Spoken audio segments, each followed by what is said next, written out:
In the name of Allah, the most gracious, the most merciful. Dear viewers, imagine a chapter of the Qur'an that enlightens your heart, brings peace to your home, and drives away shaitan in fear. That chapter is Surah Al-Baqarah, the longest and most comprehensive guide in the Qur'an. Today, we begin exploring the tafsir, lessons, and rulings from its first 20 verses. Let's begin. Verses 1 to 5. Alif Lam Mim. This is the book about which there is no doubt, a guidance for those conscious of Allah. Those who believe in the unseen, establish prayer, and spend from what Allah has provided for them. They believe in the revelations sent to you, O Prophet, and those sent before you, and they are certain of the hereafter. It is they who are upon guidance from their Lord, and they who will be successful. From these verses, dear brothers and sisters, we learn the Qur'an is beyond doubt. Questioning its truth is baseless and must be rejected. Guidance requires taqwa, a heart conscious of Allah. Real believers combine faith with action. They pray, spend in Allah's cause, and live His commands.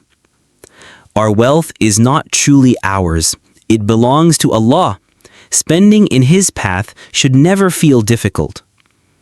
Belief in previous scriptures was once required, but with the Qur'an revealed, it is now the final preserved guidance. True success lies not in wealth, power, or fame, but only in faith and righteous deeds. Success, my friends, is only in being among the guided. Verses 6 to 7. Indeed, those who disbelieve, it is the same whether you warn them or not. They will not believe.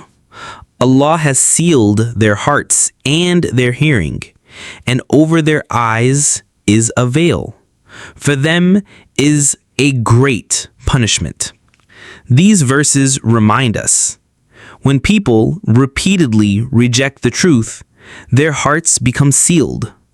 For a da'wah caller, the outcome doesn't matter. The effort itself earns reward. Persistent rejection leads to blindness of the heart, deafness of the ears, and darkness in the eyes. Guidance is only from Allah. Our duty is to try, while He guides whom He wills. Verses 8 to 12. There are some who say, "We believe in Allah and the last day," but they are not true believers. They seek to deceive Allah and the believers, but only deceive themselves. In their hearts is a disease, and Allah increases their disease. For them is a painful punishment because they lie. When told, "Do not spread corruption on earth," they say, "We are only reformers." But indeed, they are the corruptors, though they do not realize it. Here, Allah exposes the reality of the hypocrites, those who pretend to believe but conceal disbelief. Hypocrisy begins when faith is on the tongue but absent in the heart. Deception and lies are their trademarks. Hypocrisy blinds the heart until it cannot recognize truth from falsehood. They spread corruption while claiming to reform. This is one of the greatest forms of deceit. So we must always ask Allah to purify our hearts from hypocrisy and falsehood. Verses 13 to 16. When they are told, "Believe as the people have believed," they reply, "Shall we believe as the foolish believe?" Indeed, it is they who are foolish, but they do not know. When they meet the believers, they say, "We believe." But when alone with their companions, they say, "We are with you." We only mock the believers. Allah mocks them, leaving them in their transgression. They have traded guidance for misguidance. Their bargain has brought them nothing but loss. From these verses we learn, hypocrites mock true believers as foolish, yet Allah calls them the real fools. They play double roles, pretending faith before believers, mocking behind their backs. They sold guidance in exchange for misguidance. What a terrible deal. a trade of pure loss. Let us never trade our faith for worldly gain. Verses 17 to 20. Their example is like one who lights a fire. When it illuminates all around him, Allah removes their light and leaves them in darkness. They are deaf, dumb, and blind, never to return. Or like a heavy rain, with darkness, thunder, and lightning. Out of fear, they put their fingers in their ears, but Allah surrounds the disbelievers. The lightning almost snatches their sight.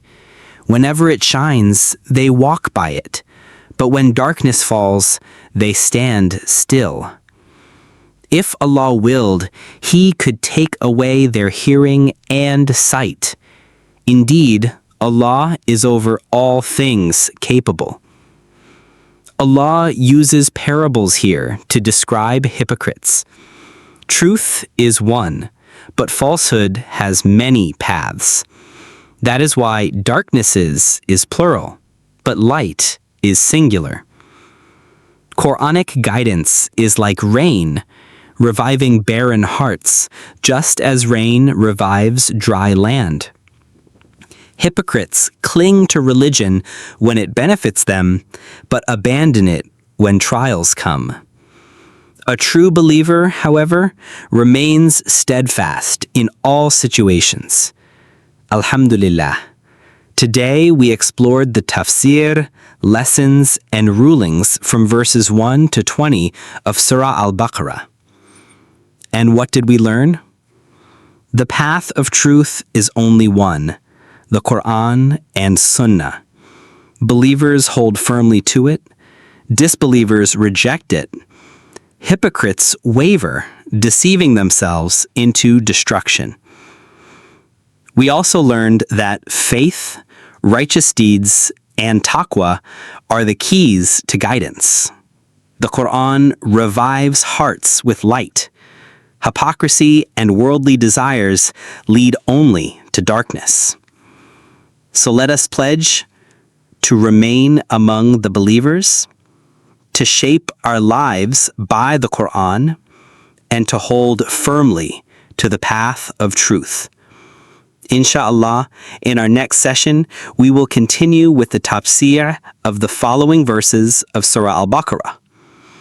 May Allah grant us sincerity, protect us from hypocrisy, and guide us to His light. Ameen.